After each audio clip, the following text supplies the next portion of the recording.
Good afternoon, everyone. Thank you all very much for coming. A very warm welcome to everyone this afternoon. Oh, sorry. I knew as soon as we started.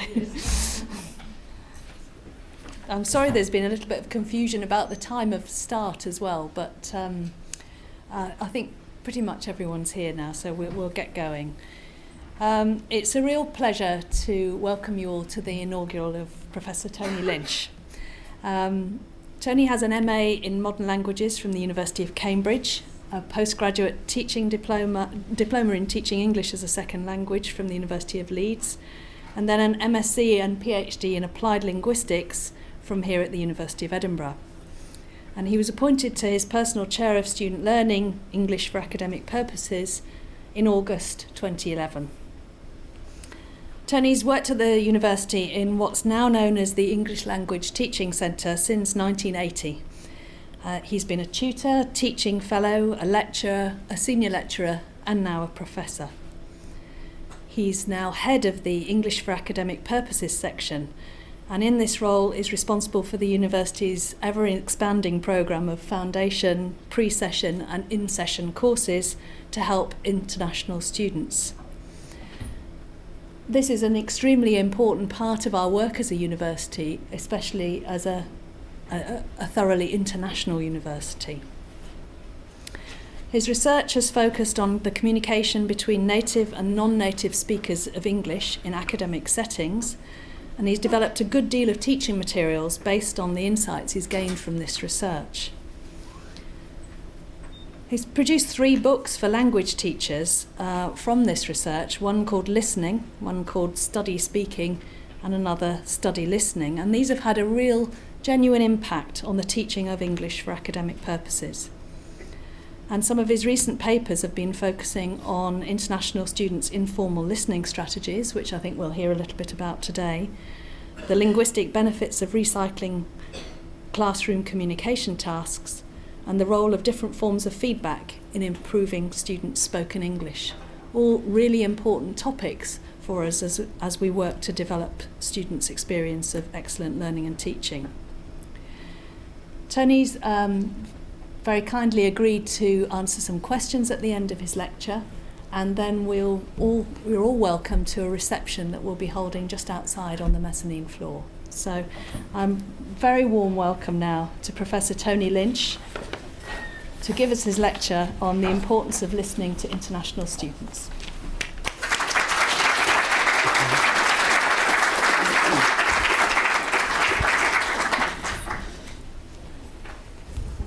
Thank you very much. Before I begin my lecture, I'd like to acknowledge the professional debt that I owe to 2 groups of staff within the university in particular. Firstly, the teaching staff on the MSc in Applied Linguistics in the old Department of Applied Linguistics, where I did my MSc in 1977. And secondly, to the many colleagues in the Institute for Applied Language Studies, where I worked for 30 years. So, my topic today is listening comprehension in the university context, and specifically in relation to the experience of international students who are non-native speakers of English. And the title of my talk can be read in 2 ways: why listening is important to those international students, and secondly, why I think it's important to listen to what they have to say about their experience in Edinburgh. Now, in the lecture, I'll be looking at the processes of listening, how we normally resolve listening comprehension problems, why listening matters for international students, how they perceive the lectures that they attend in Edinburgh, and ways of making lectures more accessible to them. I'd like to begin with the sources of information that we use when we're trying to understand what somebody is saying to us. So we have 3 levels of knowledge. At the top, we have schematic knowledge, in the middle we have context, and at the bottom we have language. So schematic knowledge is our knowledge of the topic that's being talked about, the content of what the person is telling us, and about the process of communication. Contextual information involves the situation, so who's talking, where and when, and the co-text, so the other bits of language that precede and follow what we are currently listening to, and also the visual information that we can use in the physical context. And then at the bottom, in this diagram, we have language, so our knowledge of vocabulary, of grammar, and of pronunciation. Now, when we're listening to a foreign language, it's probably at the bottom level that we are aware of having deficiencies. So not knowing the words that a speaker is using clearly strike us as a problem. But it's also true that the same thing applies to us in our first language. So when somebody is using a variety of our own language that we're less familiar with, we can have difficulty understanding what they said or meant. For example, about a week into my MSc course in 1977, I went into the Clydesdale Bank in Patrick Square. This is in the days, I think, before we had holes in the wall. So I wrote out a cheque to cash, put it in the trough, and the bank teller said, "How will I give you the money?" Now, I interpreted this that there was a problem. There was a screen between us, maybe the trough was blocked. And while I was thinking what to say, she then said, "Do you want it in 5s or 10s?" So I know that this was the first time that I was aware that some Scottish speakers of English use will, where I would use shall. In other words, to make an offer or to offer a choice. So that's language. In other contexts, it's context which plays the main role. I'm going to show you a question that I was asked recently, and I'm not going to give you any context to begin with.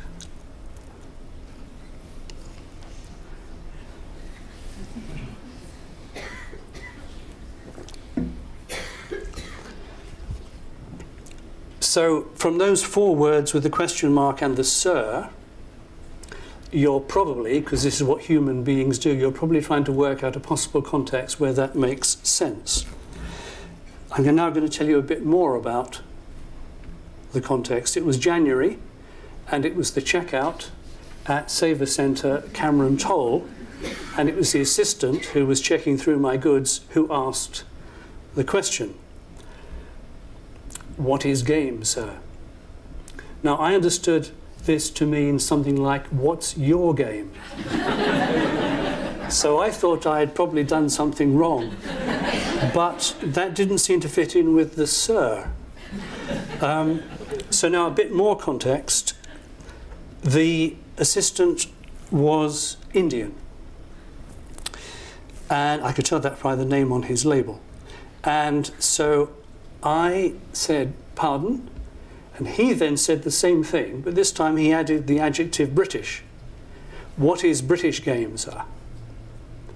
Now at this point I know that schematic knowledge about British colonial history kicked in, the Great Game, etc. So maybe he was asking me to comment on the Raj. So in the way that you do, I said, "I'm sorry, I don't understand." And this time he raised his eyebrows, jutted out his chin towards my shopping and said, "What is British game, sir?" And at that point I remembered that one of the items I had bought was a casserole mix labelled British game. So I was then able to answer his question, say rabbit, pheasant, venison, that sort of thing, and he was very grateful for me informing him what it was he just put through the checkout. Now, the whole process, I hope, took only about 2 or 3 seconds. But I think it's a very good example of the routes that we take when we're trying to make sense of what somebody has told us. So we rarely go directly from our background knowledge to comprehension. We use the context and language and our background knowledge. We shuttle backwards and forwards, so to speak, between the different sources, and we try to make sense. We're not normally aware of the routes we take unless there's some sort of obstacle, such as it being in a foreign language, that makes us conscious of the decisions that we're making. And to communicate at normal speed, we have to do this in parallel and quickly. Now, when we're listening to a foreign language, there's a tendency, particularly at the lower levels of competence in the language, to over-rely on language, on the bottom level. Here's an example from my learning of Spanish. So I was in Spain, in Asturias, and I was watching a TV program, a news program, male newsreader. Behind him, there was the photograph of a young woman. And he announced her as, referred to her as lanzadora de jabalina. Now, my language told me that lanzar is to throw, adora means someone who, so a thrower, jabali is a wild boar, and ina is a diminutive. In fact, it's a female diminutive in the north-west of Spain. So what I pictured was this woman who was in the habit of hurling around young female wild boar piglets. This seemed slightly odd. And at that point, behind the newsreader, there appeared a photograph of an athletics stadium, and it was then that I twigged that jabalina was a javelin, not as I'd suspected. I do remember, and I think it was at the time rather than later, that I did wonder whether this might be a Basque sport, because the Basques are well known in Spain, perhaps elsewhere by the laughter, for having games involving feats of strength and endurance, rather like the Highland Games. But I was able to correct myself in time. Now, so far I've talked about things that happen inside our heads when we're trying to understand. Normally, in conversation, we resolve these problems through what's called the negotiation of meaning, or sometimes referred to as conversational repair. And what you find is that speakers, particularly when they're speaking to non-native listeners, make 3 main sorts of adjustment: to input, to interaction, and to information. And I'm going to say a little bit about each of those.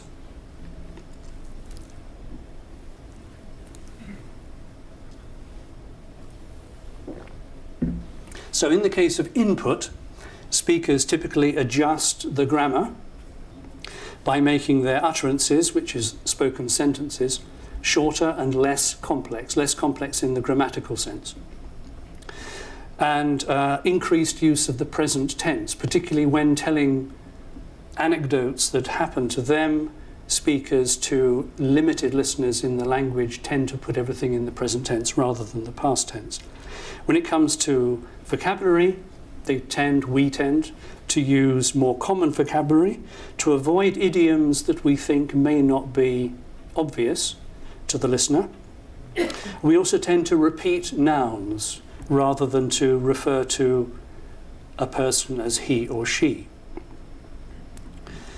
And then when it comes to pronunciation, speakers tend to articulate more clearly and more slowly, to use a greater amount of stress, to stress the really important words with heavier stress than normal, and also to use a wider range of pitch.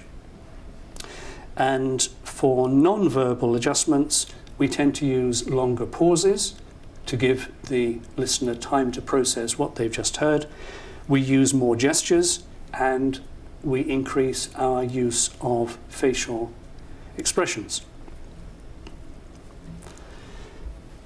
Now, at this point, I have to tell you a story. The story concerns a hat seller. What you see are the last 2 pictures in a 6-picture set. So it was, the scene is a tropical country, and an old man who makes sombreros from straw was sitting in the shade of a tree, waiting to sell his hats to passers-by. Because it was hot, he fell asleep. Up in the tree were a troop of monkeys who, while he was asleep, came down. Each took one of his hats, went back up the tree, and stuck the hats on their heads. So when he woke up, the old man saw his hats had gone, and up in the tree were monkeys wearing them. He was very angry, so he shook his fist at them, and all the monkeys shook their fist at him. He didn't quite know what to do, so he scratched his head, whereupon all the monkeys scratched their heads, at which point, between the 2 pictures, he realized what he should do, that the monkeys were copying him, so he dropped his hat, and the monkeys helpfully all dropped theirs. Now, the reason I've told you the story is because I'm going to focus on each of those pictures in turn for different reasons, to illustrate the sort of adjustment that I'm talking about.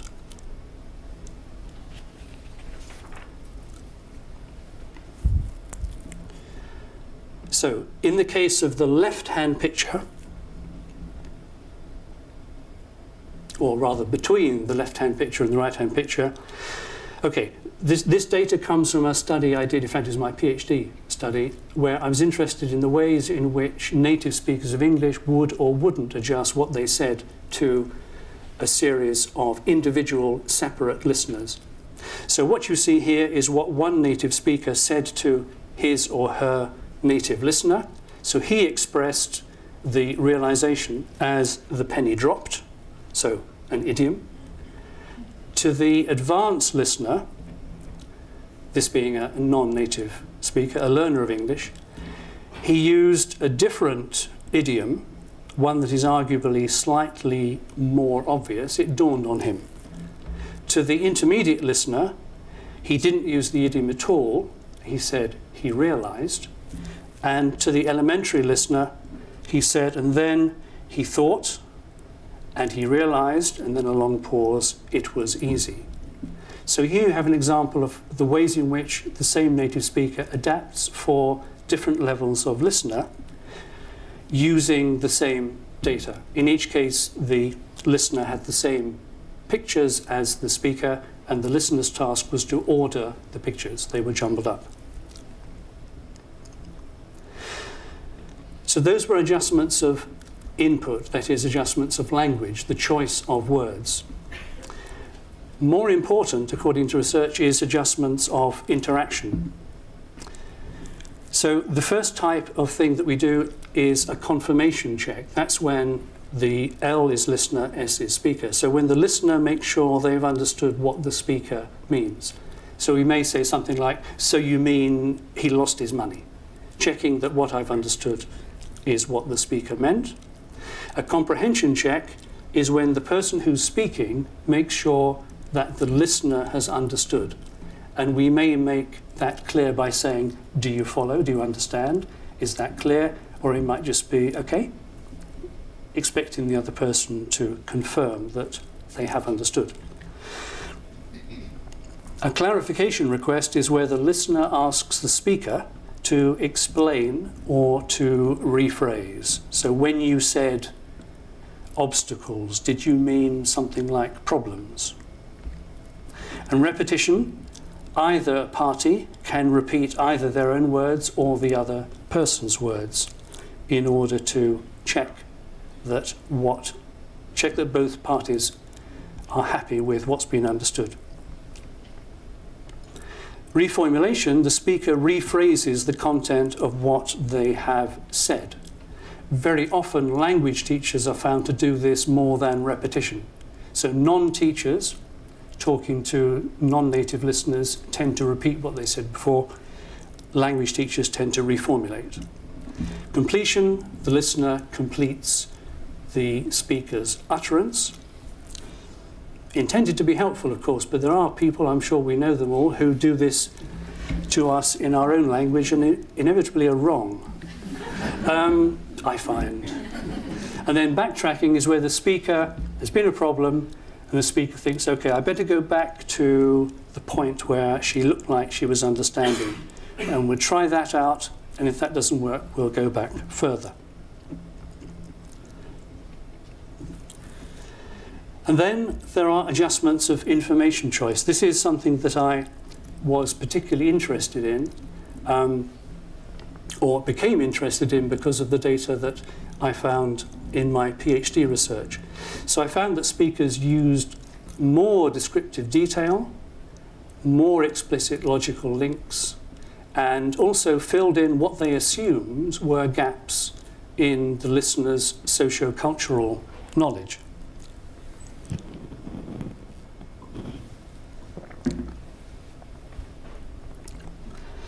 So back to the monkeys, but the right-hand picture this time. No, sorry, the left-hand picture this time, the scratching of the head. This is a different native speaker than the one you saw just now. So to the native listener, the speaker said this was rather puzzling, so he takes off his hat and scratches his head. To the advanced learner, he takes off his hat and scratches his head in confusion. So you could say in confusion is just about the same as puzzling. But again, when it comes to the intermediate listener, well, the man doesn't know what to do, he's very puzzled, and so he scratches his head, which means I don't know what to do, implying, assuming the listener doesn't know what head scratching indicates. And again, to the elementary, old man's very puzzled and worried about how to get his hats from the monkeys, and he takes off his hat and scratches his head, as people often do when they feel puzzled. So speakers also adjust to their listener by the information they choose to highlight. So I've talked about three sorts of adjustment as if they were separate, but in fact they normally occur in combination. So I'm going to, by way of illustration, show you a short transcript of a conversation between three of my past students. Isabel is from Spain, Yuko is Japanese, and Khalid is from Malaysia. And it's a point in the conversation where Isabel, who is from Seville, is talking about Seville.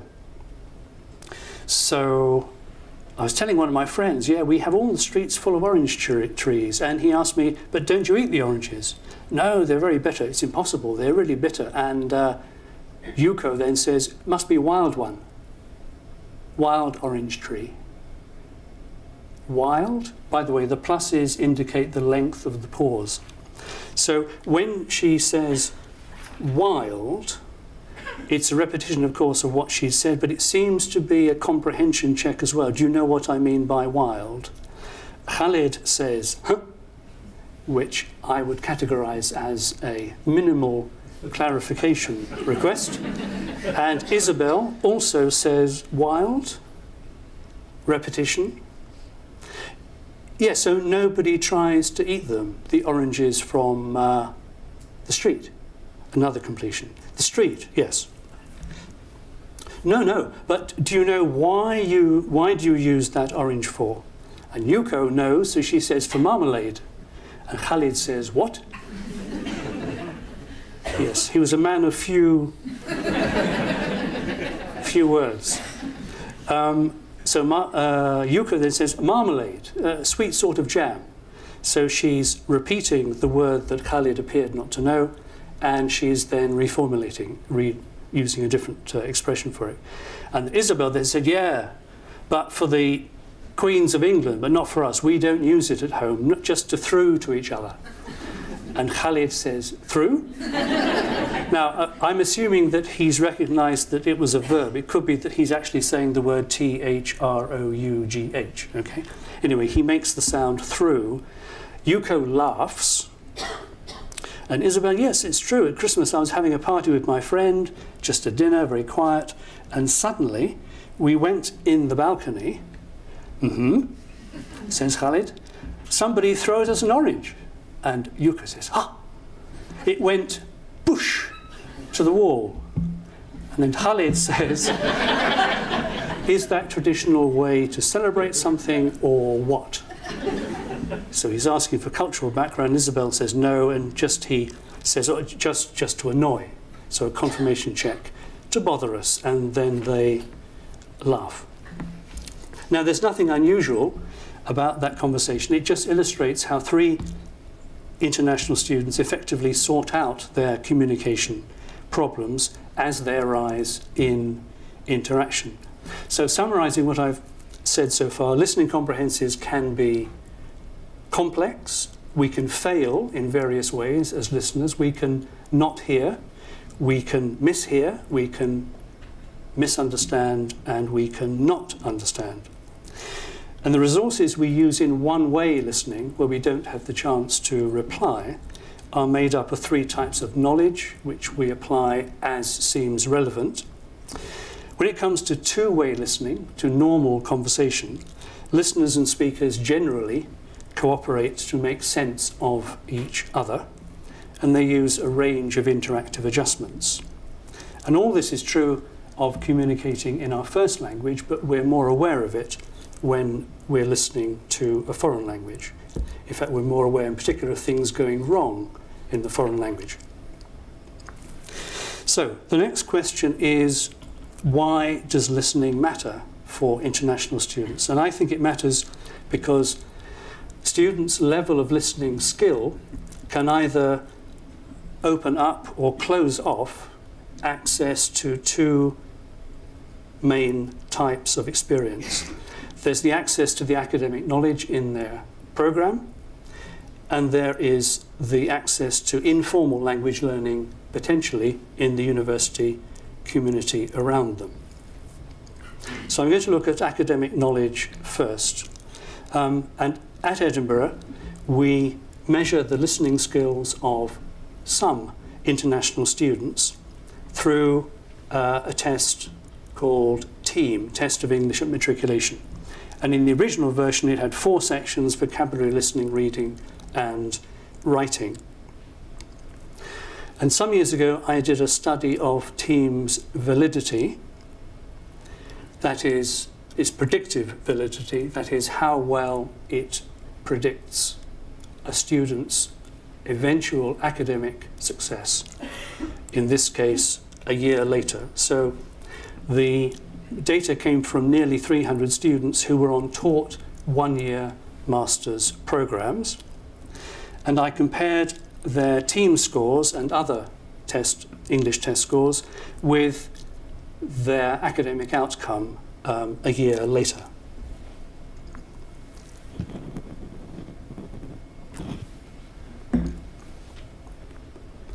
The suspense is dreadful. And what I found was that the overall relationship between the TEAM test, that is as a whole, and the academic outcome was roughly 0.3. In other words, roughly 10% of this variation, the variance in students' performance a year later could be statistically explained by their English ability. And to give you an idea of how other tests would fare, the main 2 international tests of English, so IELTS and TOEFL, various studies have tended to find that the correlation is very similar to that of the TEAM test, around about 0.35. But within the TEAM sections, it was only listening that was statistically significant. So almost all the predictive validity of the 4 tests was in fact carried by listening, by the listening test. So why should this be? Why listening and not the other skills? Because most people, most students, and probably most staff, are aware of student success or failure through what they write rather than what they listen to. Writing is how you show what you've understood. So I think that the reasons for the connection between listening on the team test and the academic outcome a year later are likely to be indirect. So I think if you are a student with poor listening skills, when you arrive in semester 1, you don't actually grasp all you need to of the content of your course. You may well try to compensate for that by doing a lot of reading, but the other students are doing reading as well, and the other students are also getting better at listening. So you can't actually ever catch up with the lack of grasp of the content. Secondly, I know from what students have told me and my own experience in Spanish that there are psychological effects of poor listening. You lose confidence, you become anxious, and one general finding about adult language learners is most people think they are the weakest in the class, except for the one who knows that he's the best. And it's usually he and not she. And the other thing is that poor listening is a barrier that stops you getting as much social contact with other students through English as would otherwise be the case. So there's a sort of isolation. Now, I think the last point is really important because potentially international students in a place like Edinburgh, in an English medium setting, have a wide range of opportunities to improve their English outside the classroom. But for many students it remains potential. They don't actually make use of what their teachers are advising them to do. It may be because they simply prefer to stay, as British students do abroad, with people who share their own culture. But many international students in various surveys have reported finding it difficult to establish relationships, friendships with native students. And the other thing is that there's a sort of a conflict, a tension between the role of student doing a course at university, and being a language learner. And I'm going to say a little bit more about that. At this point, I need to mention that the sort of advice that second language researchers and therefore teachers tend to give to language learners, much of it is derived from what was called good language learner studies in the 70s. Among the main researchers in this area was Evelyn Hatch. This is a quotation from what she wrote. So she says, "Learners should practice saying, huh?" echoing parts of sentences they don't understand. They should be told to use or whatever fillers they can to show they really are trying. If the learner gets to recycle the same topic several times with the same or different native speakers, he will then have the vocabulary. He can recycle the topic again with another person and pay attention to his syntax. He should be taught not to give up in any contact with a native speaker. So that's what a leading applied linguist, native speaker applied linguist in this case, recommends we should be advising students to do. Now there's a wonderful essay by a Danish academic called Peter Harder, and he brilliantly captured the problem with this. His essay was subtitled On the Reduced Personality of the Second Language Learner. And this is what he said. One gets the picture of a very well-defined social role when one imagines the learner assiduously repeating bits of the previous utterance, blocking out interruptions by saying, sticking like glue to unfortunate natives who said hello. The picture that emerges is that of an utter pest. And this, the learner, unless he's an unusually callous or charming person, is likely to be acutely aware of. I have a shorter, simpler quote from one of my students, which I think says very much the same thing. An undergraduate came to see me about his problems in understanding what the British students he was studying with were saying.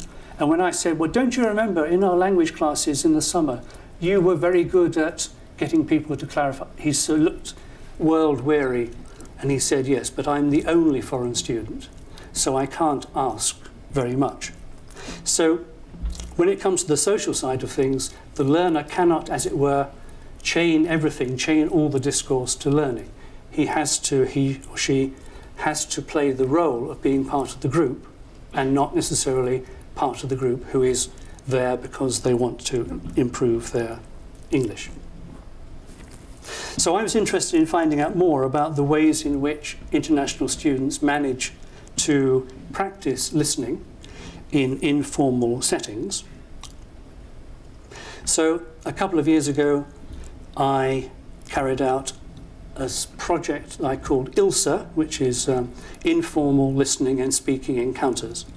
So I asked Edinburgh postgraduates what type of speaking practice they engaged in outside the language classroom and what advice they would have for incoming students.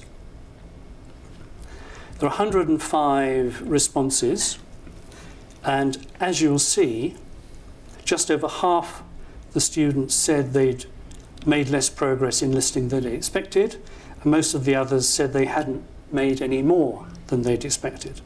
So only about 10% of the group that I asked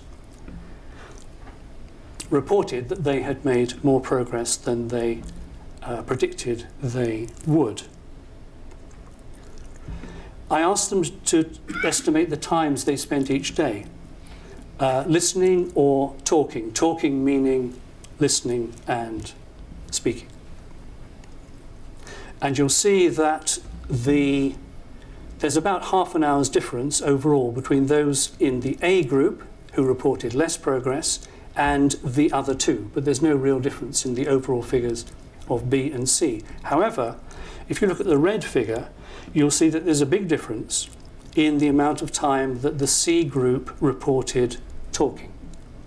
So there's some evidence that although the overall time that students spend listening or talking is similar in B and C, there is something about getting more practice in talking which is associated with feeling that you've made more progress. I'm going to give you a couple of quotes from the students that I interviewed as part of the study. A Cuban PhD student, I'll let you read it because you can read it faster than I can say it.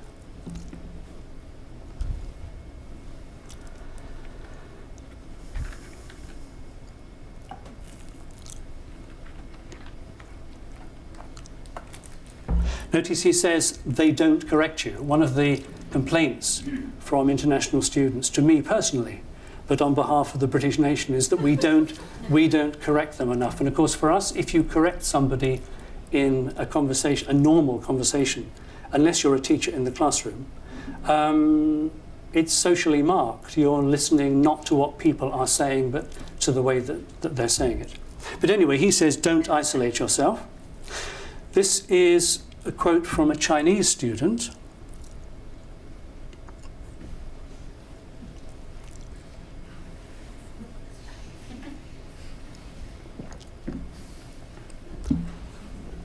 So she is equally convinced that this is advice that should go to the students who are coming in. I leave you to work out which of the two had in fact made much greater progress than the other. But the point is, students come with relatively fixed ideas, which may be malleable, as to how they're going to improve their listening outside the classroom. So the implications of the ILSA study seem to me that we need to persuade students that informal conversation is a valid and important way of improving your English. It's not just talking. And secondly, we need to encourage students to listen out for potential learning points in the conversations we assume they're having in English with other students. An example I'm going to give you is a bottle a bottle of. Chinese student told me in a speaking class that she'd had great difficulty talking to her German flatmate because he often didn't understand what she said. And she said, he'd asked me what the book was I was reading, and I told him it was a bottle of. So I then said, a bottle of what? She said, no, that's what he said. It's not a bottle of what? It's a bottle of. There was some recognition and smiles. And at which point I said, I went to my strategy of last resort and said, can you spell it? And she said, yes, A-B-O-U-T-L-O-V-E. Now, potentially, a little incident like that could alert the speaker to the fact that there are certain sounds that they need to make differently if they're going to stand a chance of being understood. Lastly, listening to students at Edinburgh. Under the internationalisation strategy, it seems to me that the future success of the strategy is going to depend in part on the ways in which the university takes into account what today's students have to say. And I think the basic issue that the university faces was neatly summed up by this Thai student who said, I'm a non-native speaker student. In fact, the language problem might be a problem just for me, but the university is likely to increase foreigner students by about 30%, maybe. So implying that in her particular course, maybe she was the only person with problems, but then thinking ahead is something the university needs to think about. So I collected some data on international students' perceptions of lectures. The acronym is ISPOL. I collected the data in the autumn of last year, and it was collected from students who had taken the team test, and I got 126 replies. What I did was I gave them a two-part questionnaire. In the first part, I listed 12 pieces of advice commonly given to lecturers who teach international students. And they were derived from work by Teresa Morel in Spain. So these are the first 5.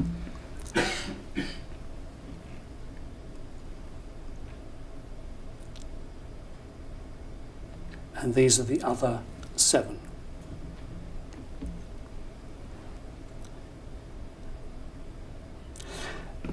The orientation of the study was to regard the students I was asking as experts in listening, or rather people with a growing expertise in listening to second language lectures. What I asked them to do was to look through the 12 items in the list and to indicate which 3 they thought were the most important and to mark them 1, 2, 3.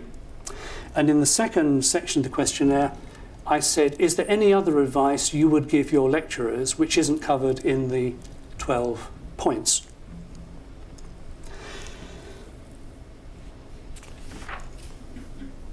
So this shows you the first 4 items that were ranked in first place. And you'll see that perhaps not surprisingly, control your speed of speaking was chosen by practically twice as many students as the next most frequently first place advice. Here are a couple of students' comments. And again, this is a student who appears to be in a group that is largely British. So he says maybe the teachers aren't aware of the speed, they don't notice it. Another point of view from somebody who suggests several things. Slowing down, I wish they'd slow down a bit. I wish they could repeat and emphasize what the main information is. And an interesting point, at the beginning of the semester, that is semester 1, it would be good if lecturers controlled their speed of speaking. A suggestion that lecturers should be conscious, particularly conscious at the start of the year, that their listeners may not be able to follow them very easily. Now, this is a slightly different picture. This shows the cumulative totals for items that were ranked 1 or 2 or 3. And you'll see that speed still emerges as the first of the as the most mentioned item. But now the second ranked item is look out for signs of difficulty. Nobody wrote what those signs of difficulty were. So it seems that the students assumed that lecturers will know what the signs of difficulty are and will do something about it. I know, for example, that in a big room I can't actually look out for frowns, but it's quite easy to see one student turning to look at another student's notes, which to me is a suggestion that the student who's looking is not sure that they've understood. But presumably there is a wide range of signs of difficulty. But interestingly, none of the students said what they were. It was just assumed that they were going to be visible. And then the next most frequently chosen advice was about selecting and adapting examples.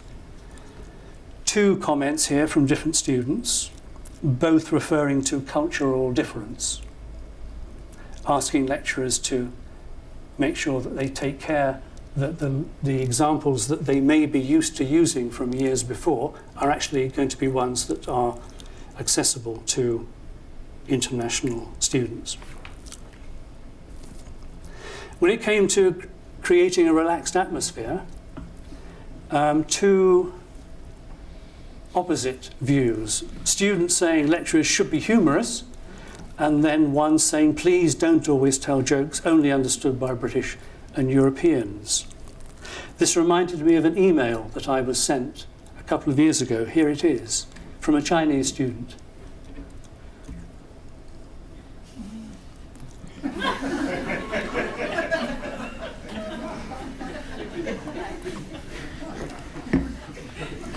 I eventually got my answer down to 25 words. I'm willing to send it to you if you want to know what it was.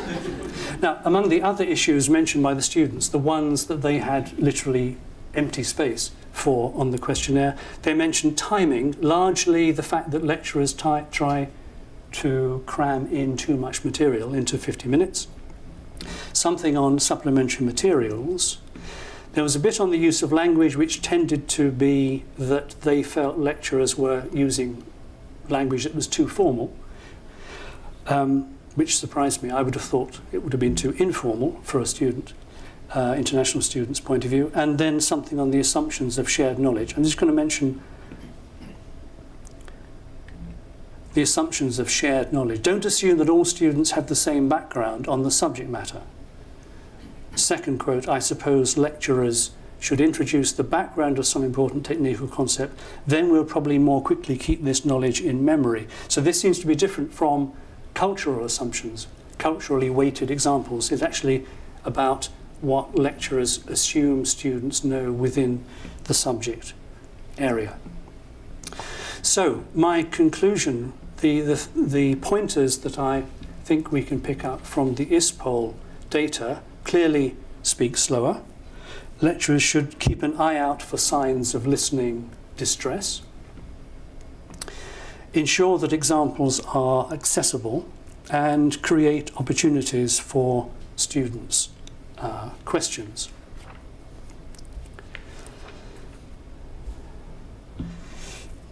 Now,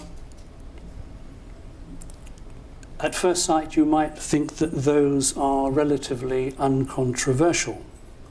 But if we assume that lecturers are open to the advice that we should reduce our speed of speaking and also encourage students to contribute questions, the logical consequence of those 2 adjustments is that we have to be prepared to cover less in the standard 50-minute lecture.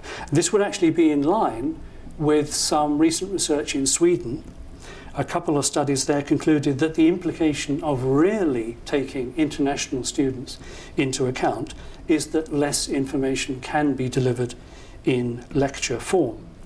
So one way to do that would be to follow the recommendations by several of the students, which is to put more material, to make more material available online, which students could either study before or after the lecture. And another would be to encourage students to ask for clarification by using what I have called question pauses. These will be pauses of 2 to 3 minutes at a couple of points in the lecture, where by announcing the question pause, the lecturer marks the fact that questions aren't just allowed, but that they're also expected. And by making these two relatively simple adjustments, I think we may allow the natural mechanisms of conversational repair, negotiation of meaning, to come into play into the lecture theatre as they do in conversation. I have one last quotation.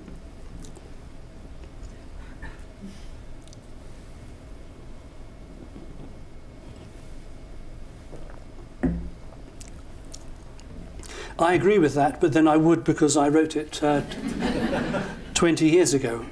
So my feeling is if we don't make the sort of institutional adjustments that I've mentioned, there's a risk that international students are going to remain, as it were, audience members rather than participants. And what I'm really proposing is that we need to find ways of making our lectures more like academic conversations in which listeners help speakers to make themselves better understood. Thank you very much.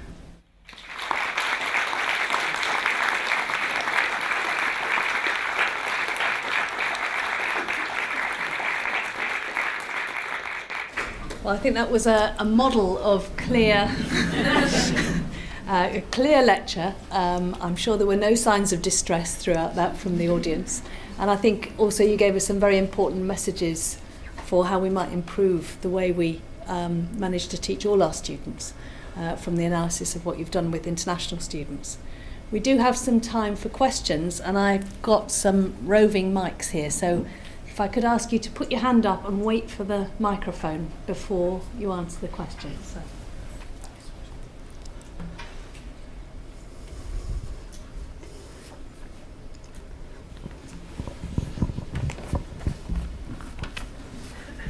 Hi, thanks for the talk. I teach on the MSc in economics here, and we have a problem with our international students where students who are from a country where there are lots of other people from that country will often sort of segregate, and their language doesn't improve as much as people who, you know, if you come from, I don't know what, Bhutan, no one else speaks Bhutanese, you mix and you learn and you move on better. And I wonder if you have more suggestions on how we can sort of stop that behavior. I sort of get the feeling that students think at the beginning, well, it's just a bit easier, you know, my English isn't so good right now, I'll learn it later, and then they get trapped, and they sort of never really improve. So I wonder if you have any suggestions about that. It's very difficult. It's particularly difficult now because, as far as I can see, I mean, the main international student group now are Chinese. And I think they're much more dominant numerically than, say, the Japanese were 20 years ago, or Arabic speakers were 30 years ago. I'm also aware that there's a much stronger, at least it seems to me, I'm an outsider, but I think there's a much stronger informal network among Chinese students now here, also linked with Chinese students who have been here before. And I think I mentioned Chinese because they are the dominant group at the moment. I think it's, as you say, it's very easy for them to slip into the habit of going to their own fellow language speakers for help. As I hinted, I think British students would actually do the same if they were foreign language students, even if they're foreign language students, not students of other subjects in other countries. From a practical point of view, there needs to be a good reason, if you like, I think, why a student doesn't mix all the time with their own nationality. And one reason could be that they join a student society which is in whatever the thing is that they're most interested in. Because if you encourage students to join a society, they go to that society because that's the reason for going there. They don't actually go there for the purpose, visibly, ostensibly, of improving their English, but they would. And I think partly it is a question of numbers. larger numbers than we've had before. But also, I feel from my point of view, in the ELTC, as I said, one thing we need to persuade our international students to do is talk socially to other speakers of English. You know, we need to persuade them that doing that is not just a waste of time, it's actually a way in which they can improve their informal learning of English. Other questions?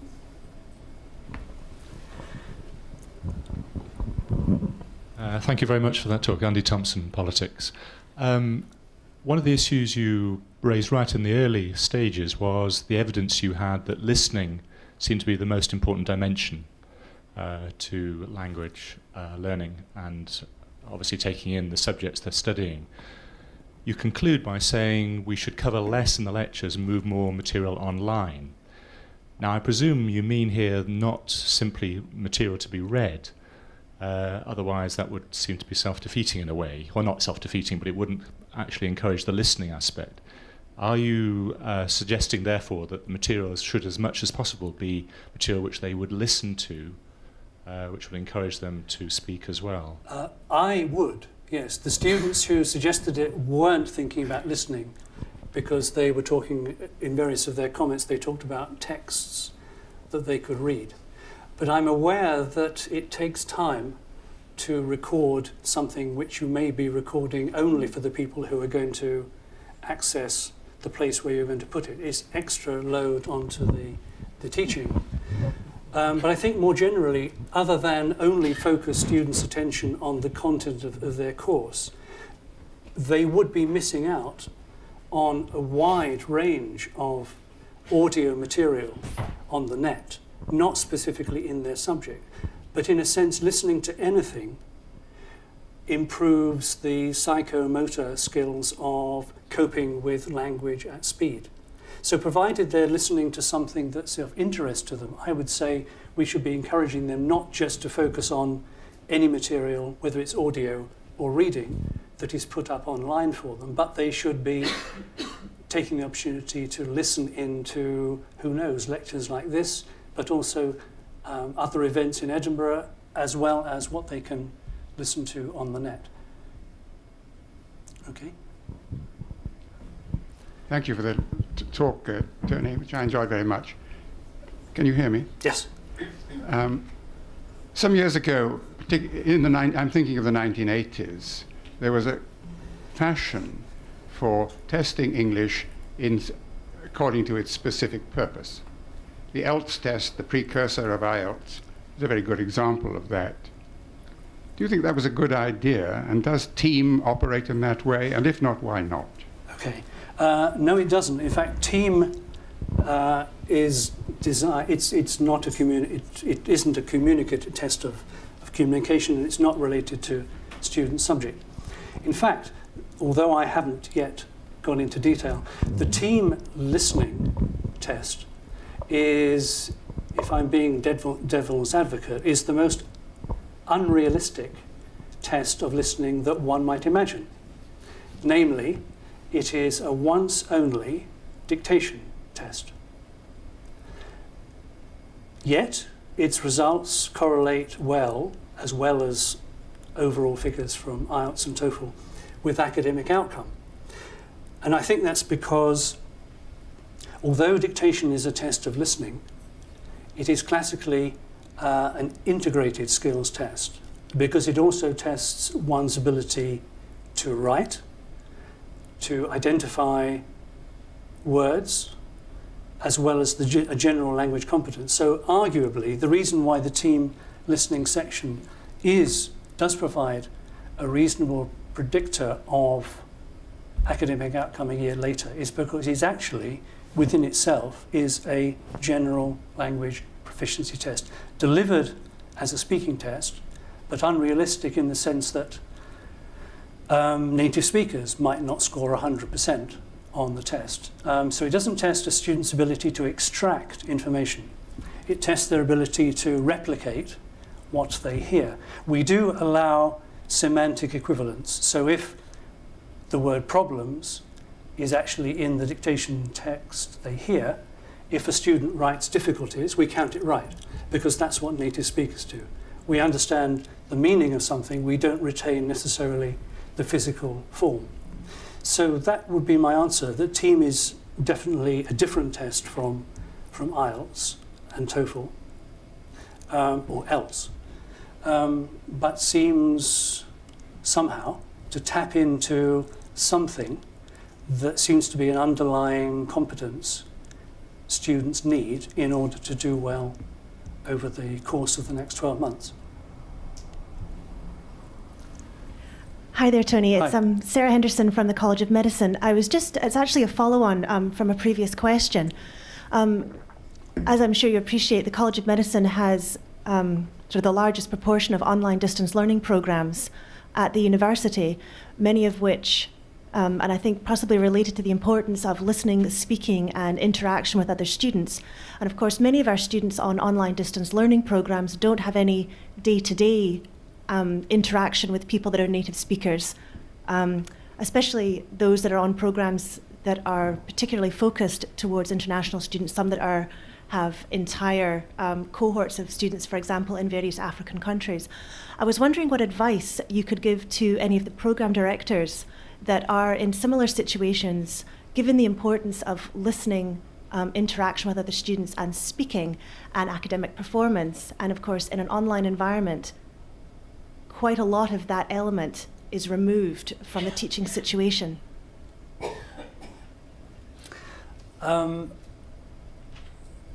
Sorry, just checking. You were asking about this confirmation check. What advice I would give to the distance learning directors to give to their students to improve their listening. Okay.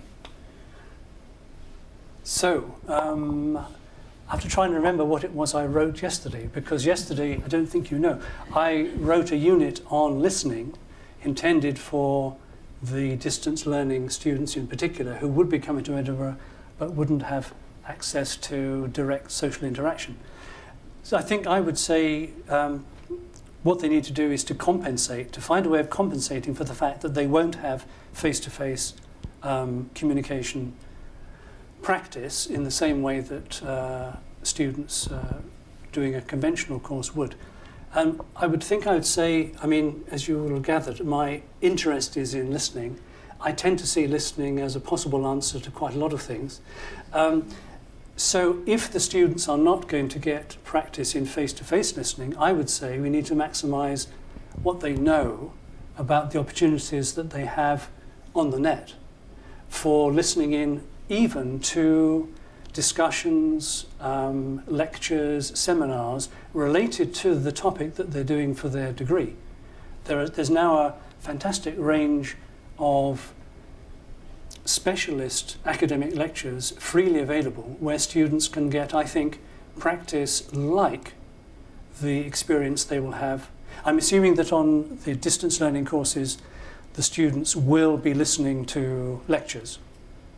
Some yes and some no, depending upon the program. Okay, and I guess some of them may be watching video lectures. Yeah. So again, there are various websites. They always seem to be funded by very religious Americans. Nevertheless, there are certain sites which, despite their funding, seem to provide what I regard as very good range of subjects and topics. And I think alerting students to the possibilities that are out there, and each time I update my teaching materials, I find that there's more out there than there was when I updated it 6 months before. I think that is the way that I suggest that they advise their students to go. Any other questions? No, well, I think now is the time to practice our speaking and listening skills over wine. So I'd like once more to thank Tony Lynch very, very much for such an interesting lecture and welcome you all into the reception. Thank you once again.